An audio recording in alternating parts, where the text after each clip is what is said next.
Good morning, everybody. Good afternoon, good morning, good evening, depending on where you're joining us from. We're glad that you can make it. For some of us, it's a very cold morning, cold and raining, but maybe if your weather is better, thank God for you. So you're welcome to our webinar, Managing Peer and Parent Pressure. This is Parenting Resources and Initiatives. And again, we're glad that you can join us. So our agenda for today, we're going to introduce our facilitators. We have 3 of them, and then it's not actually going to be like a presentation. It's going to be more like a conversation with them, and then we're going to have, in the course of the conversation, you can put your questions in the chat room and that kind of stuff, and then we'd also have a dedicated time for questions and contributions, at the end. But we want it to be interactive, we want it to be engaging. So feel free in the course of your the discussion and conversation to put your comments, your contributions, and your questions in the chat room. Our team members would pick it up from there and bring it up for discussion if need be. And then, of course, closing notes and announcement. So again, we're glad that you can be here, and we'll get started. So PRI is a faith-based, non-denominational organization. We're committed to helping parents fulfill their God-given role of raising well-rounded children. We enable thriving families with excellent parent-child communication in a conducive environment where a child's potentials are maximized. Our mission is to encourage, support, and provide resources for parents to raise children that will be spiritually, physically, mentally, and emotionally sound. Basically, all-round soundness is what we want to see in the families. So I'm going to introduce our guest speakers /panelists. Of course, I don't want to go through my own. I am Volatile Wukong, the founder of Parenting Ministries, Parenting Resources and Initiatives. And one of my special guests today is Oriole Fair, Oriole Fair earned her accounting degree in 2016. And she has her MBA. She got her MBA in 2021, both from Georgia State University. So she's my hometown girl. She's based here in Atlanta. She started her career as an auditor and then transitioned into real estate. Woohoo! The money bags, right? Oriole Fair is passionate about helping people realize their full potential and bloom where they are planted. She has played a vital role in helping people navigate through life, relationships, and hardships through coaching and counseling. Oriole Fair enjoys board games, spending quality time with loved ones, and traveling. So far, she has visited 18 countries. And one thing I want to say about Oriole Fair, she's quick to learn. She's eager to learn. Oriole Fair would pick my brain and just throw this here and just throw that here. And I'm like, wow, And even from like 4 or 5 years ago, I look at her and I say, this lady is way above her age. She's there. She's really, really there. So I'm excited to have her here today. She has a lot to give us. You're welcome. So next person, Ayamide Wukong is a telepastoring leader in an international youth church called First Love Church. She attended University College London, where she studied and got a bachelor's in engineering. Her major was electrical and electronics engineering, and she's now practicing as an electrical engineer in the nuclear industry. She's the second of 3 children, and in her spare time, she enjoys cooking, watching family vlogs on YouTube, and listening to Christian messages. I recently met Ayamide on a trip to the UK, and I was so amazed by her depth, her warmth, her passion. Everything just comes to her faith. You can tell that she loves the Lord. And I just like, okay, I need to connect with this young lady. Ayamide, we're glad to have you. And of course, next and last but not the least is Sophie. I'm hoping that she will join us shortly. Sophie Adeyemi is a self-motivated and driven individual with a passion for personal and organizational growth. She was born and raised in Nigeria, but she has studied and lived in 3 continents. But she currently resides in the United States. She actually lives in Georgia, in Atlanta too. She's also my hometown girl. She's passionate about teaching God's word to others with love and simplicity. She has invested in the lives of young children right from her college days to her postgraduate years by preparing the younger generation for God-centered success in the modern world. She also has a passion for humanitarian causes and has assisted in several nonprofit outreaches. She obtained her undergraduate degree in law in the United Kingdom, qualified as a lawyer in Nigeria, and then earned a Master's of Law degree in the United States. Sophie is currently pursuing a Master's of Business Administration degree, and she's a member of the Nigerian Bar Association. She currently works as a manager for a global nonprofit 501c3 based here in Atlanta, Georgia. Again, Sophie is somebody I've worked with. I have been privileged to have some, I would say, organize some women conferences with her and done some volunteering work alongside her, and her faith and her passion is just contagious. She'll join us in the course of the program. So thank you, everyone. Again, we're glad that you can be here. It's going to be a conversation, a discussion. We're going to be talking about, okay, what are the things that our young people are faced with? And then, of course, we're also going to be talking about how do we as parents, we say they face peer pressure, which is true, but sometimes we, the parents, are also the cause of the pressure. So we're going to be talking about this, and then we'll go around. And then if you have contributions, questions, concerns, or you don't agree with something, please just feel free to put it in the chat. Again, it's a conversation, it's a discussion. Nobody knows it all. We just happen to have these two ladies being the one that would anchor this discussion for us. And of course, they will share from personal experiences how they navigated this. You can tell that they are young adults, that are holding their own, but of course, they went through something, and they're going to be sharing from that angle with us. So once again, Ayamide and Oriole Fair, I'm glad and excited to have both of you. Let's get things started. So Ayamide, tell us a little bit about yourself. I know I just read something, but just give us a 30-minute second pitch about yourself. Something that I didn't read, something that I skipped that you want to say about yourself. So about myself, I'll say my name, I'm Ayo. I introduce myself as Ayo most of the times these days. So I'm based in the UK. I grew up in Nigeria. So I moved to the UK in 2013. So a lot of I'll say most of my upbringing is in Nigeria. So, a lot of things that we'll talk about here is based off that. So moved here in 2013. Studied electrical and electronic engineering. Enjoyed it a bit, made a lot of friends at uni. London is one of the most international places in the UK. So studying in London was quite good. So I made a lot of friends, and from there, I guess you would get more of the gist later. But as she said, like I'm a leader in church. I love the Lord very much, and I'm glad that I know him. And so I hope that I'll be able to share that with everyone on the call today. And thank you so much. Over to you, Oriole Fair. Well, I think what you read was a very good summary. Something about me, I enjoy talking. So if you guys don't stop me, we're gonna go on for 3 hours. So I'm glad I wasn't the one who said that.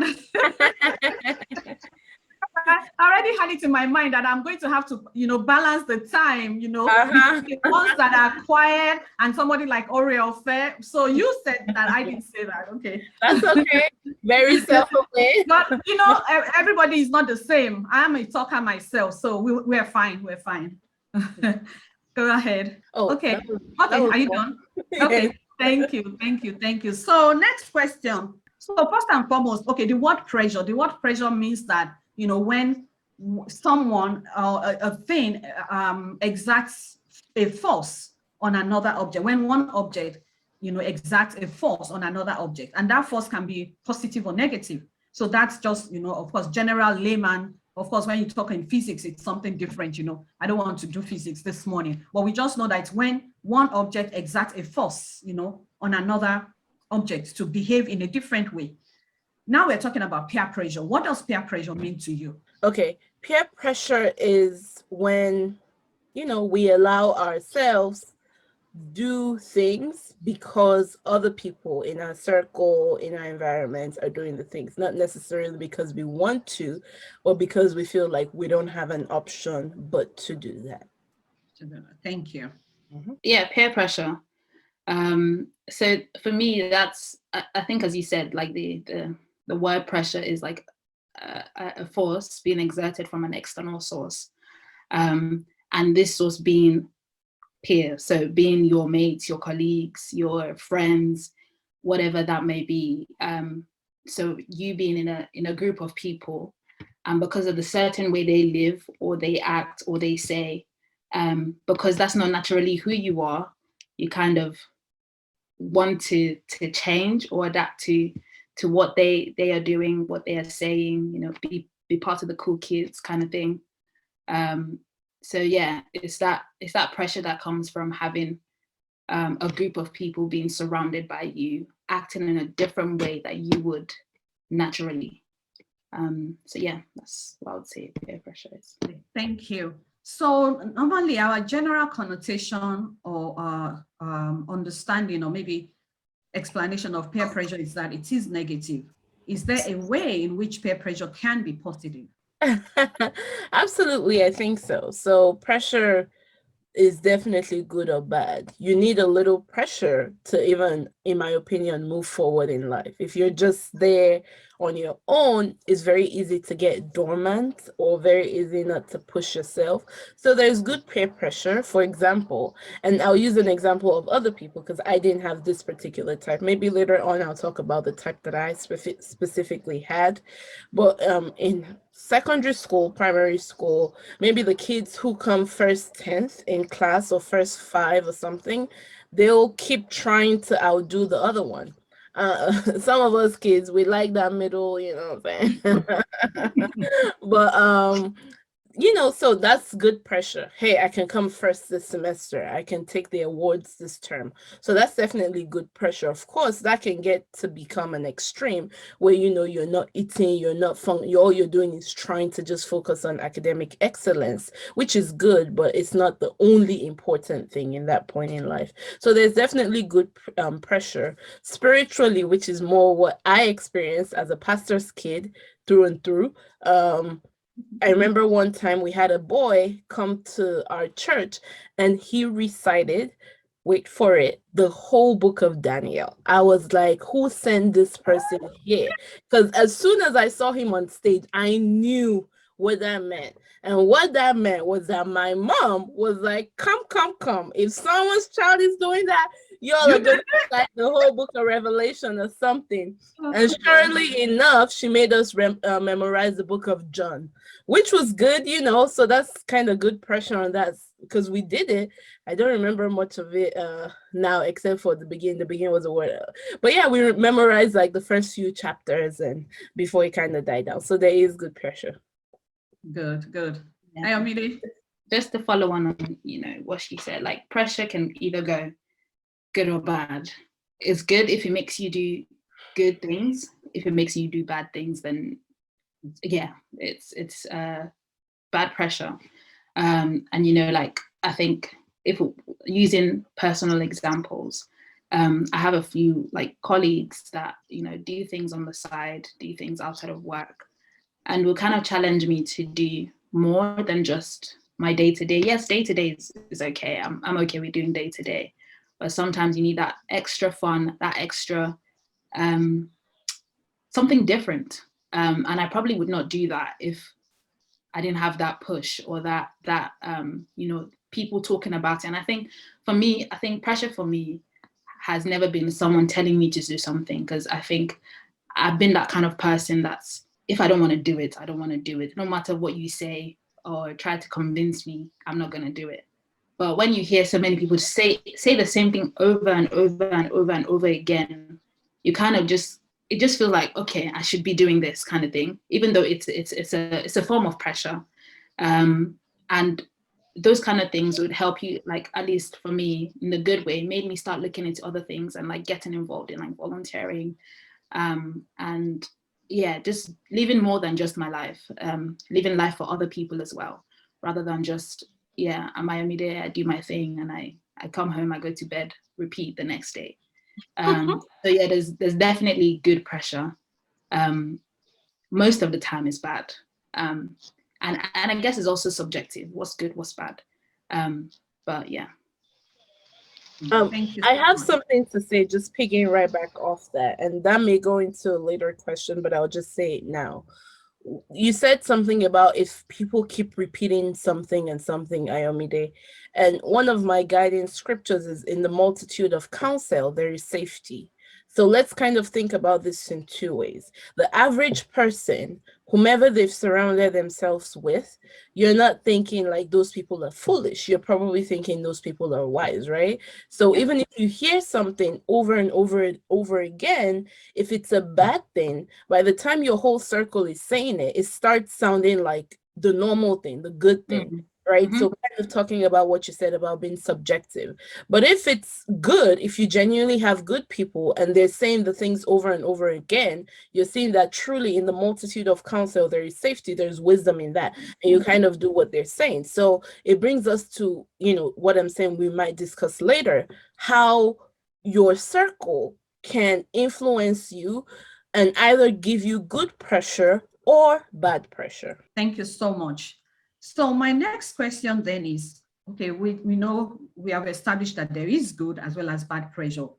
What, growing up and as a young, let me say as a teenager now, we are young adults right now, but as a teenager, what kind of bad pressure did you have to deal with? I want you to be specific. I want to be personal because we are here to learn. We are here to learn for ourselves and help our younger audience, our younger participants learn as well. What are the things you had to deal with, and do you still see things like that coming up these days, that, our teenagers especially have to deal with? And if so, okay, maybe we can roll the two together. If so, how did you deal with those things? Whoever wants to go first is okay. So for me as a teenager, I think earlier on. Okay, hold on, Ayomide, before you go. I know both of you grew up in Christian homes, okay? So, but, okay, you're shaking your head. Okay, but I don't want you to go.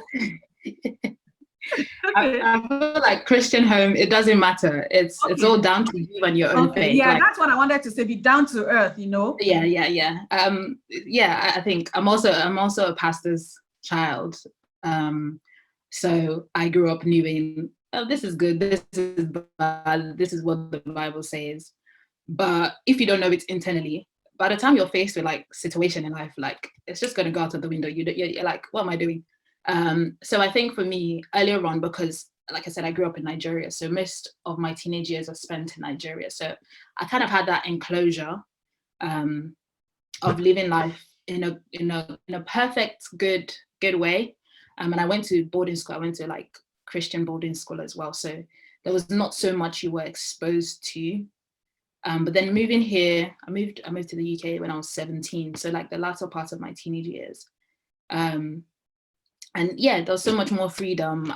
Yes, I was in boarding school, but like boarding school was different to Nigeria. Like boarding school, I was going out. I could go out on weekends. I could do so many other things. But I think where most of things happened was when I started uni. So like I said, I still had that Christian foundation, and I knew a lot of things for myself rather than just my parents forcing me to go to church on Sunday or doing the Christian-like things. So going into uni, made loads of friends, loads of different friends. So like I said, it's very international. I had Hindu, I had Christian, I had Muslim, I had gay, I had, name it. I had all the friends that you could think of. Like I think my circle was probably very diverse in terms of everything. And, by the time conversations start, I think one of the biggest things with teenagers these days, it who can dance the most, who can smoke the most weed, who can drink the most alcohol and not faint, who can have sex. Like those things are norms these days. Like even everywhere we look, or at least in the UK, everywhere I look, even younger people, like people that are not getting their teenage years, they're exposed to that. So for me, when I got to uni, got friends, they started talking about sex a lot. Like sex was a very big topic, especially with all my girlfriends. So like I said, like we said, evil communication corrupt good manners. So even though I had that thought that, look, you have to keep yourself to marriage, but I was constantly exposed to sex. I was constantly exposed to this and that. Like literally, I think I heard about every day, almost every day, there was some form of discussion about that.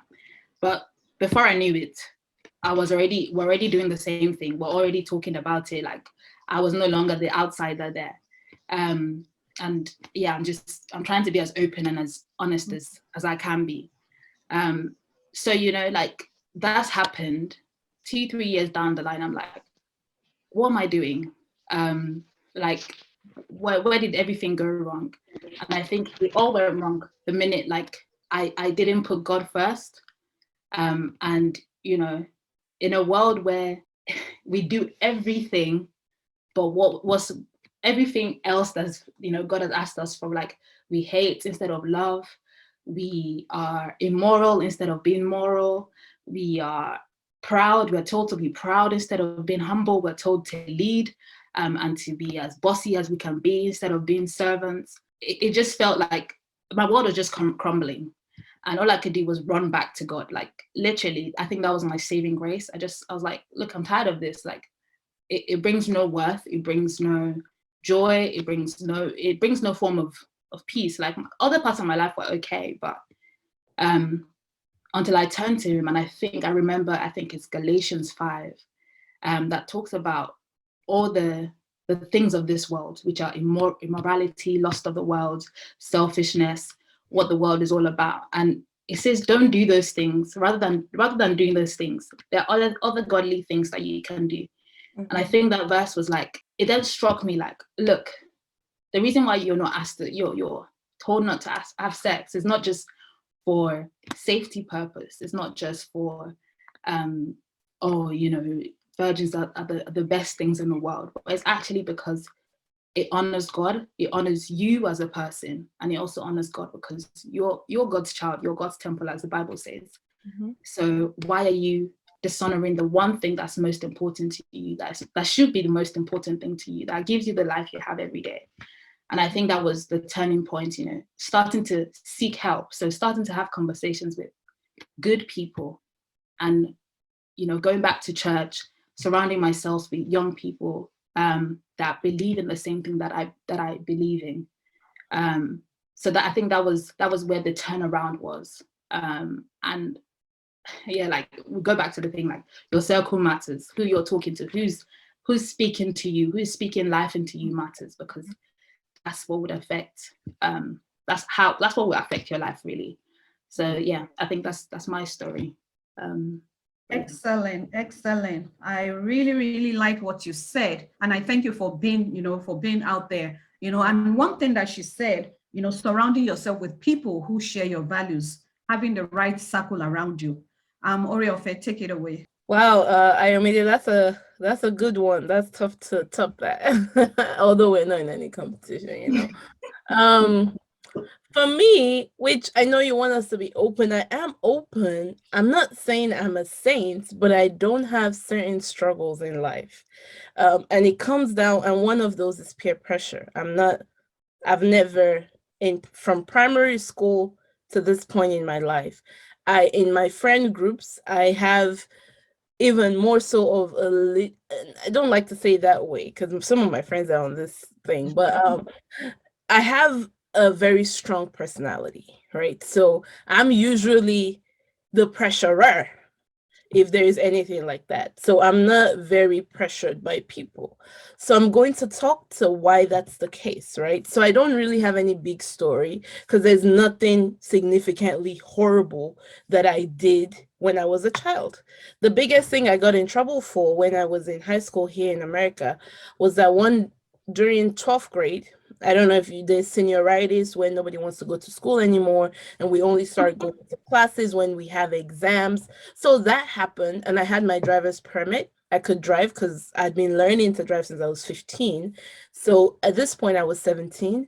So I could drive. I just did not have a license yet. And of course, I shouldn't have driven. But the person who was supposed to come pick me up, he didn't show up, and I had an exam. So yours truly took the car. I took it to school, took my exam, came home safely. And just happened to be that that day, my aunt needed my sister to go pick up my little cousins. And by the time she wasn't going, she was trying to cover up for as long as she could until she said, the car is not here. Oriole Fair took it. Again, we're good people. So why did she lie for me? Hey, I don't know. So I got in trouble, and my auntie gave me a choice. It was either I had to choose between a graduation party and getting my license, because I was supposed to get my license like the next month. So guess what I chose? You're right. I chose my party. I chose to have my party because you only live once. And I got my license like a year later. So yeah, that's kind of what I did. So it's not horribly bad. Of course it's bad or whatever, but it's not like, oh, so bad. And the reason why I'm not giving to so much peer pressure, I'm not gonna take any praise for it. All glory firstly goes to God. But I'm just like my mom. My mom is just like me. We're like the same people.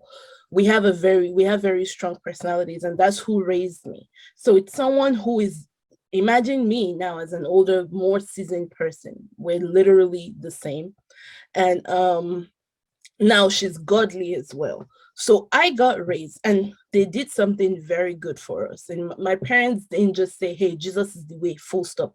Maybe my dad was more prone to have done that, but my mom allowed room for questioning. So I questioned everything. When I tell you I questioned everything, when I remember one time I was 6 years old, and I remember this day, and I looked at my hands. I'm like, why do we have fingers? I couldn't understand it. Like, it's like, what do they do to, that's how questioning I was. So as I grew, I questioned everything. So, it just kind of helped. Growing up, my mom didn't wear makeup. She still doesn't, but now she knows like there's nothing wrong with it. It's just here, I'll force her to do something, But we didn't wear trousers. We're very decent. We did wear earrings, but that was about it. And so Oriole Fair, I see what your husband put. She still questions everything. Go ahead. So I was a child, right? So that's what I was born into. And my father's family, they didn't have their ears, they didn't wear jewelry. They're very what you call SU, which is fine. There's nothing wrong with that, as there's also nothing wrong with someone who is, dressed like me, who has multiple ear piercings. There's nothing wrong with that. But when I was a child, I couldn't put words to those things, but I just knew like it was not wrong. I didn't know why it wasn't wrong. There was nothing that had shown. I was only a child, so I didn't have any experience to build upon, but I just knew that there's nothing wrong with polishing your nails if you want to. There's nothing wrong with any of this, outwardly things. And as I grew, of course, now reading the Bible, I understand that these are man-made rules, and really what matters is the state of your heart. So, but I couldn't put words to that or understand that from the Bible growing up. But I did grow up in a very secure family, which, we can talk more about that for those who have young children on this Zoom, or for those who are my age where we're having babies, which is so crazy because I think of myself as kind of like I'm 18 years old, but it's like, that's a while ago.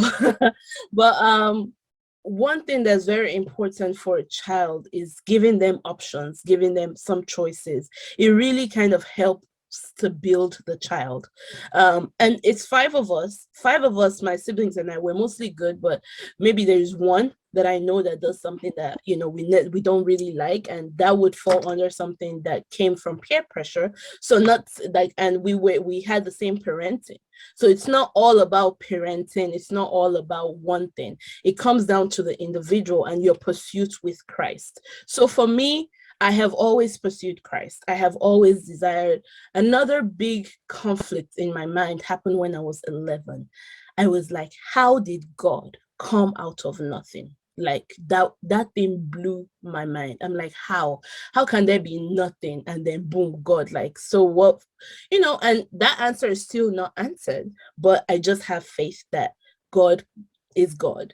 I don't know how to explain it, but it's just a faith, and you kind of have to go through that on your own. So when I had that faith, when I was in college, My friends smoked a lot. Like I went to college downtown Atlanta. So of course, like that was rampant. I would be there when they smoked. I didn't say I wasn't friends with them, but I just never did. Like it just didn't appeal to me. I don't know how to explain it more than that. It just didn't appeal to me. Sin, I do have things I struggle with, as we all do. And I try to empower myself with scriptures and people around me. So that's to bring it to a wrap. I did not really struggle with peer pressure. So it's very possible not to. I don't really struggle with it. Even now, I got married a year and a half ago. And the pressure that's right now is have babies. And I do, and I'll be very open with that subject as well, because I'm very okay, Oriole Fair, all that thoughts, because we are going to come back to it. I don't want you to jump the gun there. How people, your friends, or maybe your family pressure you to have babies, but hold that thought. I don't want us to go there. Can I just say something Okay, off go the ahead. back of what she said, which is very important, is like that avenue to question things. I think that's a very, very big point, because I think typically not many families have that. I personally didn't. I have my parents, my mom on the call, but I'm gonna be open and honest. I didn't think I had that avenue to question things. I didn't think that I could, because of something I was told, and that was it. Like I didn't feel like I could question. And I think, when you can question things and you have options, it strengthens you as a person, because you have deep understanding of things, rather than I just know this is what it is. I don't know why. When you understand the why, it makes it a lot better to not be pressured, because you understand, like you actually understand, and no one can take it away from you, rather than you know it, but you don't know why. So if someone says otherwise, it can just be like, oh, well, the otherwise can be true as well. But yeah, I just thought that point was like really, really interesting, because I've seen it more lately. The more I ask questions, the more I have understanding about things. And I think, especially my faith, the more I can stand and defend my faith, because I understand. And so when I'm questioned about it, I don't feel like, oh, I have to be some way. So, but yeah. Thank you so much. I know that, okay, both of you are from Christian families, raised in the Bible and all of that. How would you advise someone, whether they are being raised in a Christian home or not? But of course, we know, many people are on this call, but irrespective of how you are being raised, irrespective of whether your parents are Christians or not, we know that there are certain things out there, smoking, vaping, e-cigarettes, or, cyberbullying and all of that, being pressured to have sex before you're ready for it, before you are married even, how do you advise a young person to navigate that? What would you say to them, knowing what you know now? Okay, knowing that you didn't struggle with it, but you had friends who struggled with it. What would you say to a young person who is being bombarded with this pressure? Like Ayamide said, day in, day out, you hear these conversations around you. And no matter how much, you can't block your ears, you hear the conversations. Some of your friends are bold enough to come and actually throw it like in your face.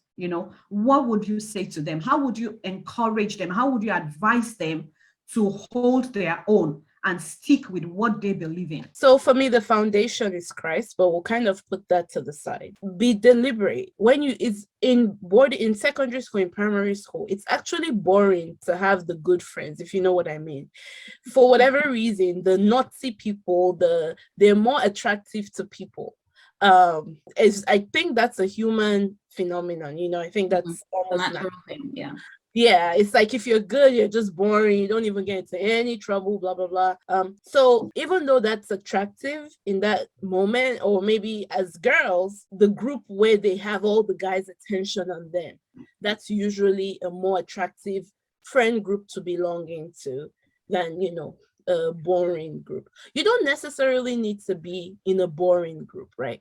I was a good girl, but I wasn't boring, right? So it's possible to kind of have that balance. I would say a good way to navigate it, figure it out, is be deliberate about your circle. Don't feel like you don't have a choice in choosing who your friends are. Don't feel like you don't have a choice in choosing your circle. Choose your people, and those people can kind of guide you through life outside of even whatever your family situation was.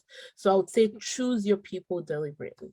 Thank you. Ayo. So just, yeah, I think for me, it's even before you can choose your circle, you need to know who you are. You need to be very self-aware. A lot of young adults are like coming out, oh yeah, I'm finding myself, which is good. But I think that earlier on, you can find yourself through guidance from your parents. And, you know, like parents, I guess I want to encourage parents here to help their children to understand themselves earlier on, because when you understand yourself, then you can make your circle. Because you know yourself, you know what you want, you know who you need to guide you. You can then make that decision about who your friends are and who your friends aren't. And be steadfast. I don't know, the word being, you know, unshakable. There's a verse that talks about being steadfast, being unshakable, being unmovable, sticking to your convictions is very important. But you need to know those convictions first. You need to know your values. You need to know, do you value family? Do you value friendship? Do you value, what are your core values? Are you a person of honesty? Because then that would drive who you hang out with, who you want to fellowship with. You know, even Christian circles, not all Christian circles are good circles. Like, you need to be intentional about that. But until you know what you want, and until you know what who you are as a person, who God has called you to be, you might not know it all. Like, I'm telling a teenager to come and know the end of your life. No, I'm not asking you to do that, but know who you are as a person, who God has called you to. He has called you. There's some basic things that He has called you to be in His word. He has called us to be faithful. He has called us to love. So, you know, if your friends aren't loving, then maybe I shouldn't be in this circle. But yeah, I think understanding who you are, understanding what you value would kind of drive everything else that, you know, leads you. There's something I was reading recently, and I was talking about vision. You know, Bible says, my people perish for lack of vision. Like, if you don't have a vision for your life, everything will come at you, and you just be going left, right, center. But if you actually have an idea, okay, this is what I envision, this is what I would like, it would drive you. It would drive the path you take, the friends you make, the circle you surround yourself with, the counsel you surround yourself with. So I think, yeah, for the key part for me is knowing yourself, being very self-aware. Oriole Fair said it very earlier on. She's very self-aware. And by God's grace, I'm becoming more self-aware. Like, I know what I like and I will know what I don't like. So because of that, I can make a lot more bold statements and bold decisions in the things I do. And so a very practical thing, right? This is it here. You see this? I journal, and I recently moved, so I went through my old journals and I was just crying. It was so beautiful to look back. Even I'd forgotten. I'm like, dang, this is me that wrote this, because it's my handwriting, but I can't even really remember when that happened. But look back on things from a decade ago, from years ago. And so a more deliberate habit, and this is what practical step for everybody here. Journal, and at the end of maybe every quarter or every year, because it's almost, even me, who is very aware of the benefits of journaling, I don't journal faithfully, religiously all the time. But maybe when significant things happen, I will journal and go back and kind of do a quick review on what you have been through. Hindsight is 2020. So now looking directly back, not too far back, like just a year ago, just a quarter ago, you can kind of see, okay, I did XYZ. Now I would address this in XYZ way. That kind of brings you to become more self-aware. So those are some practical steps in becoming self-aware. Journal. It'll help you identify patterns that have either been good or bad. It'll help you identify how you did something and how now going forward in the next quarter, I can do this thing this way instead of doing it the way that I did before, because the way that I did didn't really yield the result that I wanted. So that's a practical tip for everybody. Just journal as much as you can. It really, really helps. Habakkuk says, write the vision, make it plain. You know, so once you write things, it becomes more solidified, kind of also like affirmations. Write things down and affirm those things, repeat them every day. I am a child of God. I am self-aware. I attract favor. Whatever you want, I am not easily pressured. Whatever you're struggling with, whatever you want, you can write it down and you can repeat it over yourself as a prayer and as hopefully very soon a testimony that God came through for these things. Awesome, awesome, awesome. I like those points, journal, and then, affirmation. And then I just said, being conscious, being self-aware, And I want to say there's something that Oriole Fair said, being allowed to ask questions. I want to highlight that there because it's very important. When we just say no to our children, it makes them become defiant and rebellious for no reason, just because we keep shutting them down. Everything is a no. Everything shouldn't be a no. You should encourage them to ask questions because, again, like Ayamide said, when you ask questions and you understand something, you know why you're doing it, and it helps you to stick with it in the long run.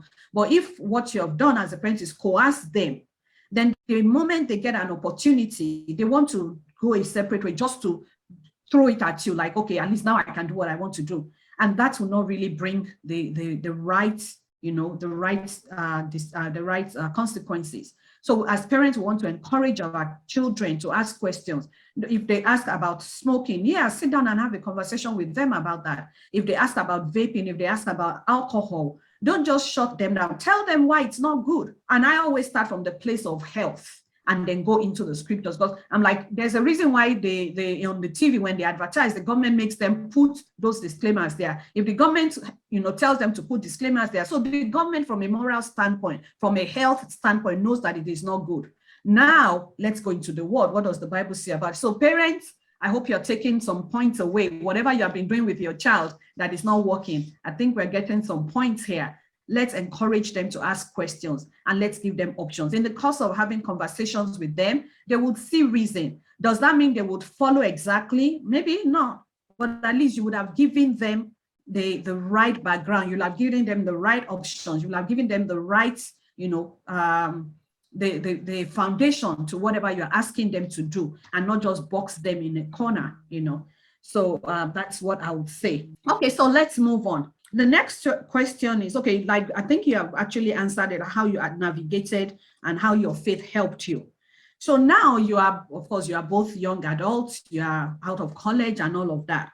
There are pressures that you face at work, right? There are pressures that you face as a professional. Or maybe you don't, I know I do. How do you navigate pressure, even as somebody who is out of college and who has unlimited freedom, so to say? How do you navigate pressure? Or maybe there's no pressure?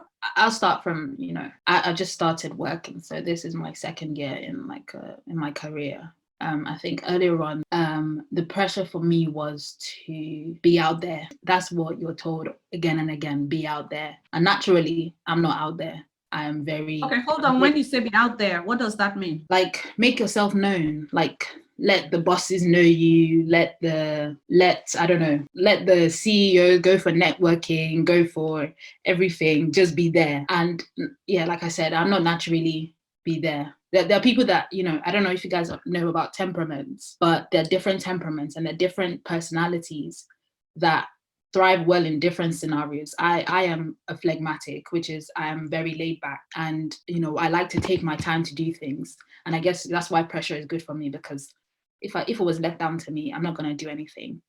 But I think that pressure became so much because that's all I was hearing. Like LinkedIn would say you have to be known, like let your bosses know you. You have to dress this way. You have to do it this way. You have to. And I put emphasis on the have to. But really and truly, you don't have to. What you have to do is do your job. It's the foundation. You have to do your job because that's what you're paid to do. But I guess in navigating that, I think slowly just speaking with people like young professionals, like not just within my office or my company, you get to learn that actually what makes you known is when you add value. So when you do the right thing, when you do your job well, you do your job, you exceed your peers, like actually putting value to the company, that is what will help you. Not the networking, yes, it does play a part, but if you're all out there shouting, but you're as thick as anything, like when you ask you to deliver, you can't deliver. So what's the point of being known. You're just known to be the bad person, actually. So I think for me, having those conversations, I'm a very conversational person. I think these days I just like to, like, if someone asks me, I'll just tell you.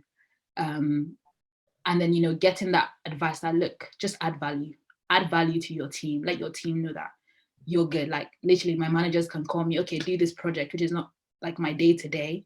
And he knows that I will deliver on that. Like, and now because of that, I'm speaking to people, like, I'm attending meetings, going to different places with people that I would never thought I would. Like, I'm literally meeting government officials and things like that. And it's only my second year in my career. And I didn't have to put any pressure, like, I didn't have to follow that pressure. And I think that's been the biggest pressure for me at work. Other than that, I'm not necessarily, I think because of my faith now, I'm not as pressured to like go to bars and to drink and to be best friends with my manager, because English people like to drink. So English people, after work, you go to the pub, as we call it, you have a pint of beer, 1, 2, 3 pints of beer. My team knows me. If I'm going, I'm only going for a glass of Coke, and I'm peacing out. I'm just here to say hi and bye. And I'm okay with that because I'm okay. But I know that a lot of people like feel that pressure to always go out, be there, drink, even though they won't want to drink, which I guess is a normal thing. But yeah, I think again goes back to being self-aware. Now that I know who I am, I can do my thing and be content with that. And you know, whatever that takes me, it takes me. If it doesn't take me anywhere, it doesn't, because I'm the child of the Most High, and He has all the connections I need. So why do I need to force anything? So yeah. Awesome. And I agree with you. You know, networking is great. I encourage networking a lot. I do networking myself, but like you said, I let my team know when we go out, maybe we have a milestone to celebrate and things like that, a project milestone and things like that. We go out, everybody knows I'm going to go for the virgin, you know, and I'm going to go for the soda, you know, whatever, water. And if there's like one of my colleagues, when I first started out with the consulting firm, one of my colleagues who was a manager at that time was like, hey, Bola, why don't you like going, or when you come, you just sit in the corner? And I said, because I don't drink and all. And she was like, do you know, are you aware that there's a virgin version of whatever they drink? Just ask for the virgin. That's what I always do. And she wasn't even a Christian. Pam could party like crazy. But one thing she didn't do was she didn't drink. So she said, oh, she was the one who showed me. This was like how many years ago? Maybe 12 years ago. And she said, oh, no, there's always a virgin version of whatever drink. So just walk up there and tell them you want the virgin, because one, you don't want to stay out totally, especially when it's a team celebration. If you say no today, in 3 months time, you say no, in 4 months time, you say no, you become something else. So you have to be able to find the balance, you know, network, but stand your ground. Go for the team celebrations, but stand your ground, you know. So great thoughts there, Ayo. We have Sophie here. She has joined us. Thank you, Sophie. We're glad to have you. Do you want to contribute to this, or do you want to wait for the next question? Whatever you want. Okay. As a young adult, yes, I guess it's quite different from when I was a teenager. So I did a couple of internships when I was younger. And then in some instances, I was able to speak up a bit. I had the privilege to intern at the same organization more than once. So the first time I was quite shy and I was pretty young, so there wasn't much I could do at the time. But the second time I was more familiar with the managers and other people that I was working under, so I was able to speak up a bit. But as a young adult, yeah, it can be quite difficult, I guess. It depends on who you work for. I guess if you work for, I mean, at the moment, I manage a global nonprofit. So the kind of work that I do is a bit different from what I was trying to do in school. So I guess I've been able to manage my work more effectively in a way, sort of. But yeah, and because of the pandemic, I've been working remotely as well. So I guess there isn't that much pressure to maybe run around and do stuff like that. So yeah, it's a bit easier having to sit in one spot and work. And work from home. Okay, that's good. So my next question is, what is the role of a support system in helping you not bow to pressure? And do you have a support system? How did you come up with your support system if you have one? And how does that help you out, or how has that helped you in managing pressure and staying, in a standing your ground? Let me use the phrase stand your ground, that, because whether you like it or not, at least as an adult, I know that even as old as I am and as matured in my career as I am, there are still people who think it's their right to convince me to do something that I absolutely tell them I don't want to do. I'm not interested. You guys go ahead, Oh, why not? And I'm like, excuse you, I'm 50 something. I don't think I have come this far for me to bow to you. Please go ahead, go along.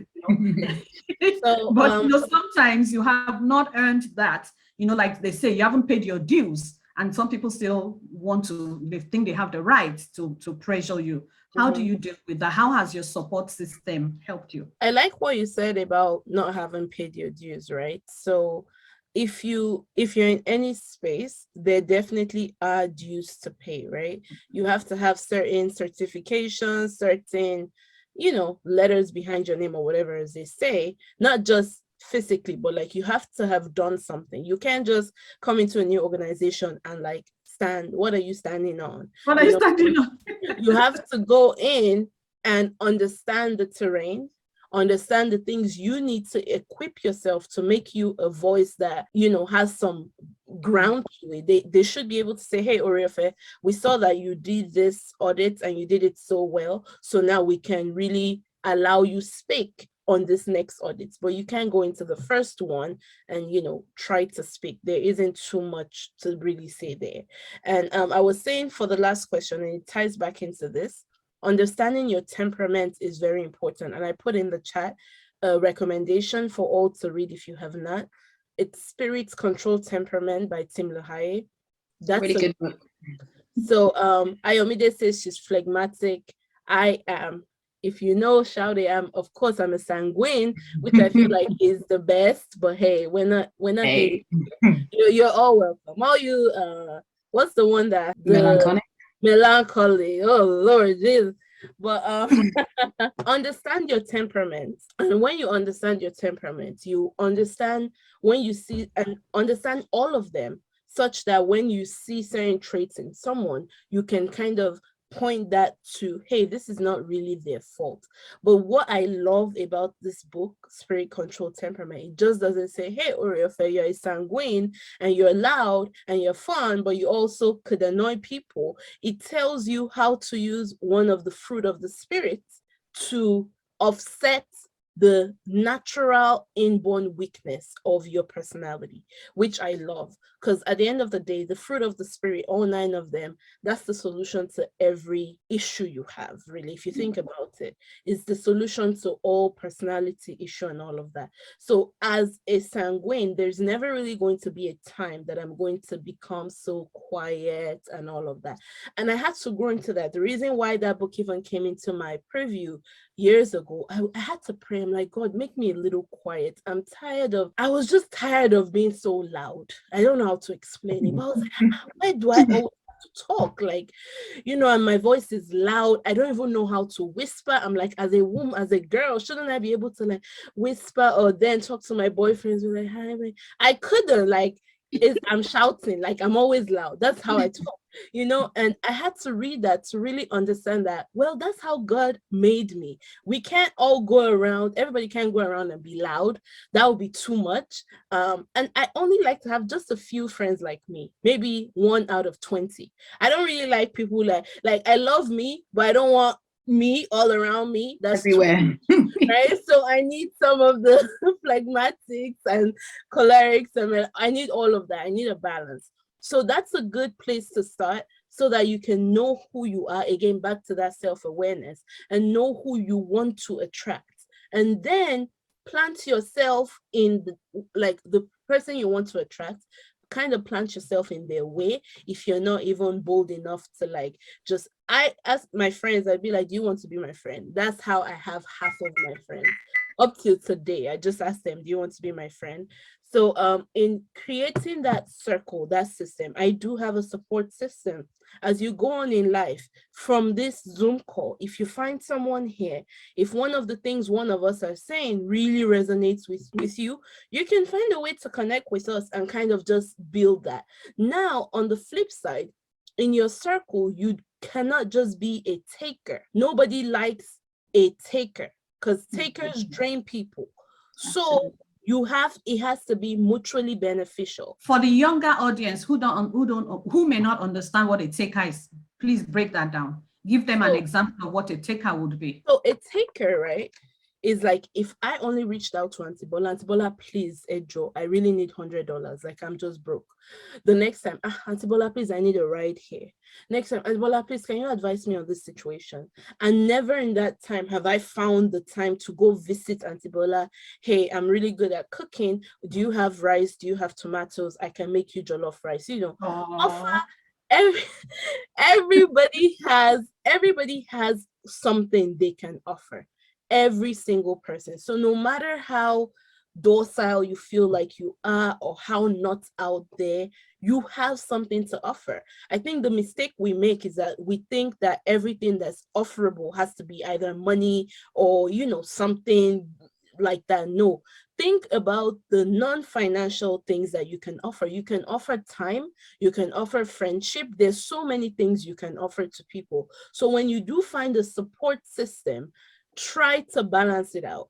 And there are people who are just that much ahead of you. Like for my auntie friends that I have, they're in their 50s, you know, they have so much more than me. It's not a competition. You don't have to just say, hey, I want to be like this person today. You know, they went through life. So they will definitely have more to offer you, but just also offer something, like call people, you know, do a few things here and there. Just don't be on your own. And that's kind of what it means to be a taker. So in finding that system, be it your peers, be it with adults or even people younger than you, there's value in the whole chain. There's value from having friends that are under 10.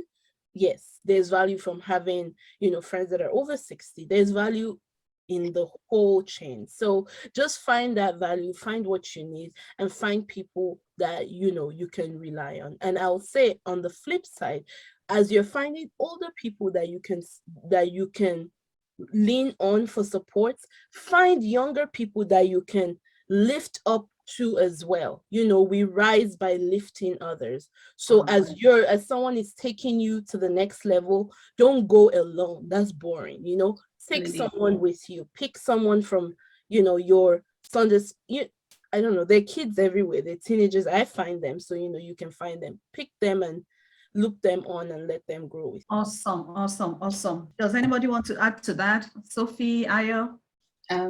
Yeah, I'll just say a few more words, which is, I think you briefly mentioned it about knowing who you can rely on. You know, as we have the support systems, I think you have to know who. You also have to be able to identify who's who. You know, there's a close circle. There's some people that you know that for a fact, I can cry, I can do everything, I can be as open and as honest as I can be. And there's some people that I can't just be as open and honest as I can. Like, I think understanding the different types of people and who you can rely on, because, you know, something that we say, discernment. You know, if the wrong information falls into the wrong hands, that's disaster. Before you know it, your old story is like everywhere. Exactly, the spirit of discernment. And for the younger ones, just asking questions, you know, going back to asking questions, even the people that you need support from or you want to have in your counsel, ask them questions. Don't be afraid to ask questions about what they believe in, what they do, because that would help you make that judgment about, you know, who I should bring close to me. Thank you. Any thoughts, Sophie? Right. So from my younger years, my parents did their best to surround me with good friends. I did attend like a Bible study group growing up. That was great.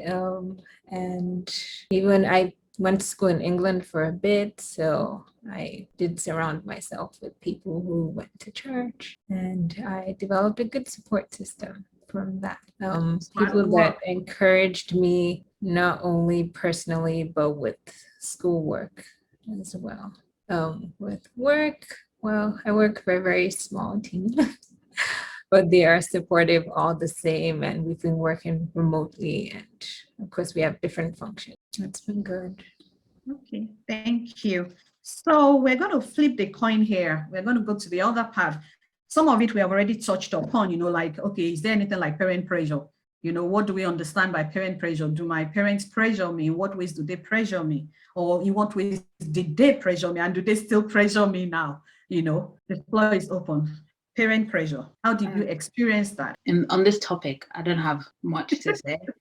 I think my parents, I love the way I was brought up, given that I was given the chance to make a lot of the decisions for myself. Literally a lot of decisions I had to start making earlier on in my life. So I actually give props to my parent, even though before, I think growing up, I was like, oh, every time I have to make decisions, can't my mom or dad do it for me? Like, it'll just make life easier for me. But I think it taught me independence quite quickly. And even till now, I don't think my parents put any pressure on me whatsoever. I'm at that age where I need to get married. Like, literally, I think for school, let's start with school. I wasn't pressured to choose any subjects. I did engineering in my own desire. I did it of my own will. Now that I'm in the age of marrying, like, my parents bring it up every now and again, like, oh, so, are you talking to anyone? But it doesn't feel like, why are you not talking to anyone? You're 20 something. You should be, it doesn't feel that way. It's just, we're thinking about it. I know you're thinking about it, kind of thing. So I think from that standpoint, I haven't felt as much peer pressure, but I know of friends that have, and now in the later years, they're pushing back. I have a podcast with a friend. It's called You're Thinking It. And she on the other side, you're thinking it. So basically, we're thinking about things that we don't talk about. So our last 2 episodes have been about parents. So, our parents, when do you say no to a parent? Is, disobedience, dishonor. So having those conversations. And, from her side of things, it's like she's had to say yes so many times because there's that you have to do this kind of thing. And now later on, she started to stand her ground. And it's kind of like pushing back on different things.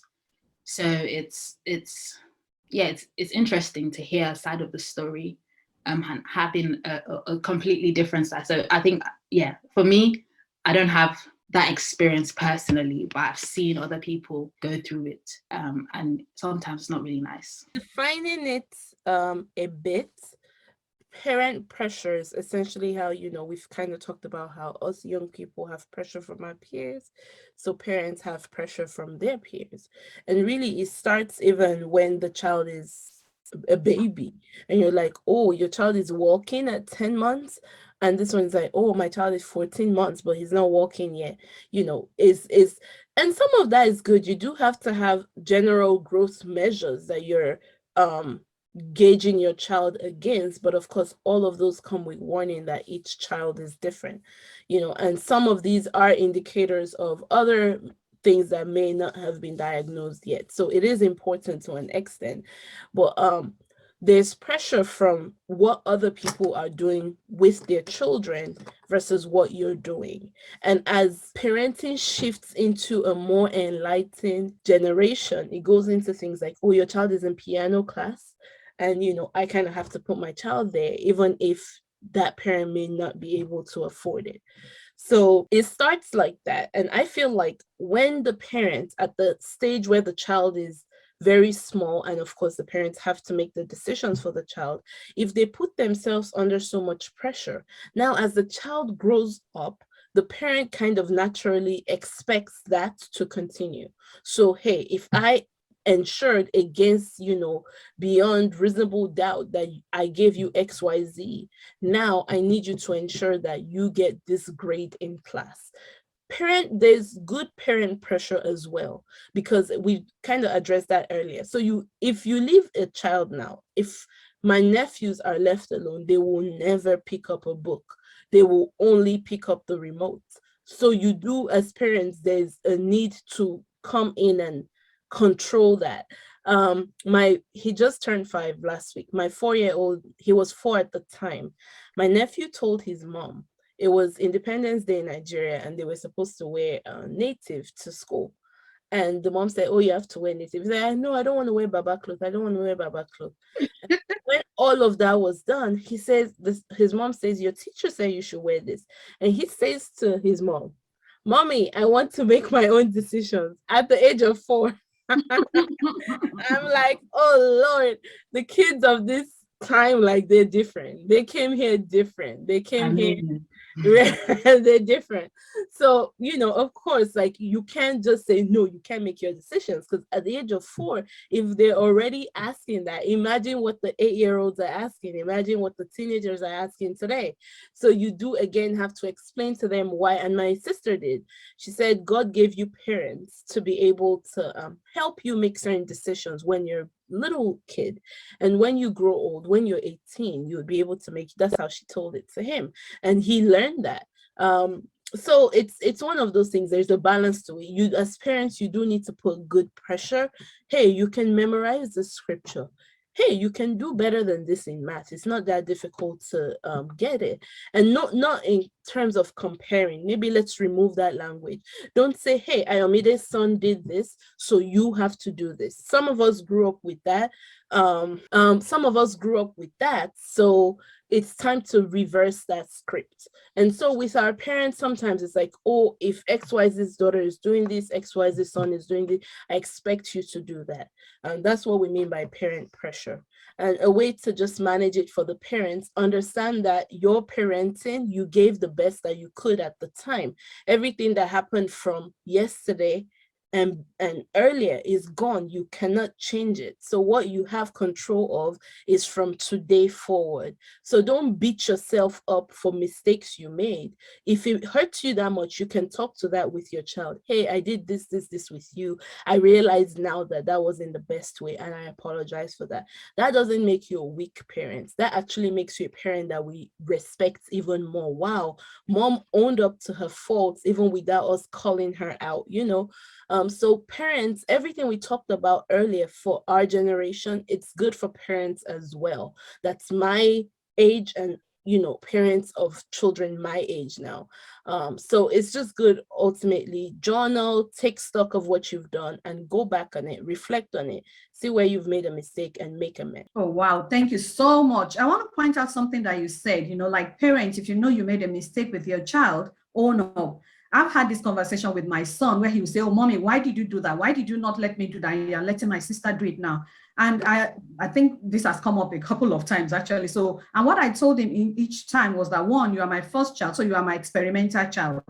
I didn't know anything about parenting. And, as much as maybe my aunts or my mom tried to help me, it's still my responsibility. So yes, I made some decisions that, looking back now with the benefit of hindsight, after I had your sister, or, even as they were growing up, I didn't let him have the cell phone until a certain age. I let the sister have a cell phone at another age. My son is on the line and he can hear me. I'm sure he's chuckling. So, and he would always be like, oh, why do you let her get away with everything? Oh, she's so spoiled. Oh, this, oh, that. And I'll be like, I'll sit him down, I'll explain. One, that helps me. And also that helps to remove sibling rivalry.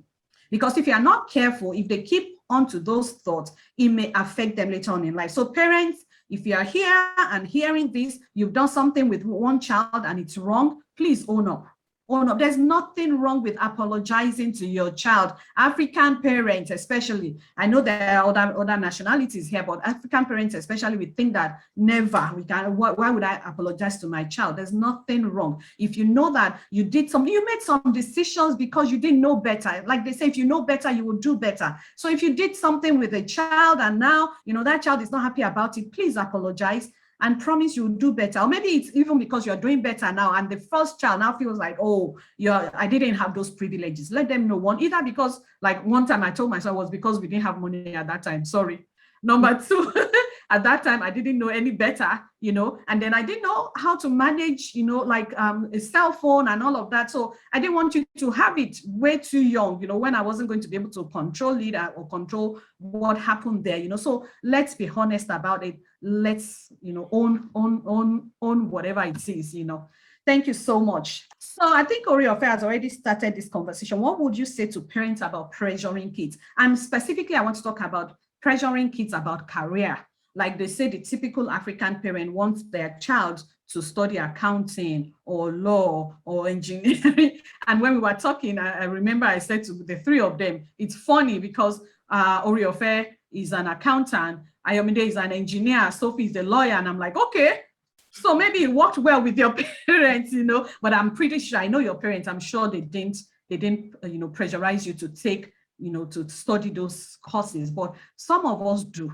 What would you advise them? And then the other side, some people even pressurize them in terms of the kind of friends. Oh, I'm very careful about saying this, but somebody even went as far as saying to their child not to relate with another child whose parents were divorced. How on earth would you do that? Please help me out. I think the first thing is communication.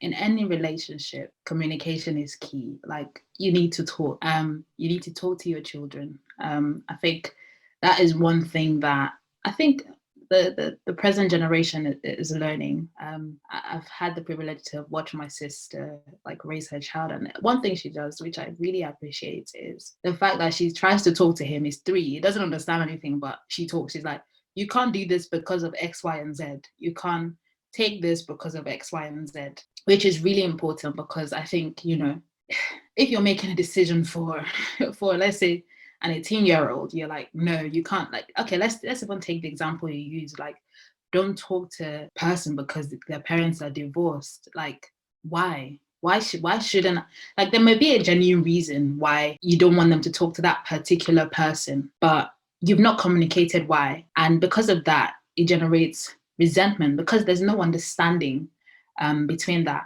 Something I heard recently is misunderstanding brings arguments. When there's no understanding, everybody, we're not on the same page, so we're going to keep arguing about the same thing. But once we're on the same page, it's like, okay, I see your point.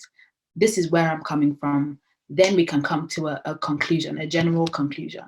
And yeah, communication. I think to take off that pressure or that element of push, rather than pushing, help them understand why. And if they're not understanding why, you to try and understand where they're coming from, and then come to a middle ground. Like, middle ground doesn't mean both of us are going to agree. Middle ground sometimes is I agree to disagree. Middle ground is different things, but everyone is on the same page on that middle ground. So yeah, I think for me it's communication. Like, communicate, talk. Don't stop talking. Talk until everyone understands. I think that would then break that barrier or that push, that resentment from parents. So parents can definitely pass on their biases to their children. When we think about racism, for example, when a white baby is born, they're not thinking and on the playground they could ask, and the black baby as well could ask, why are skins different? And you can just explain that some people are different, however way the adult in that situation is going to explain it.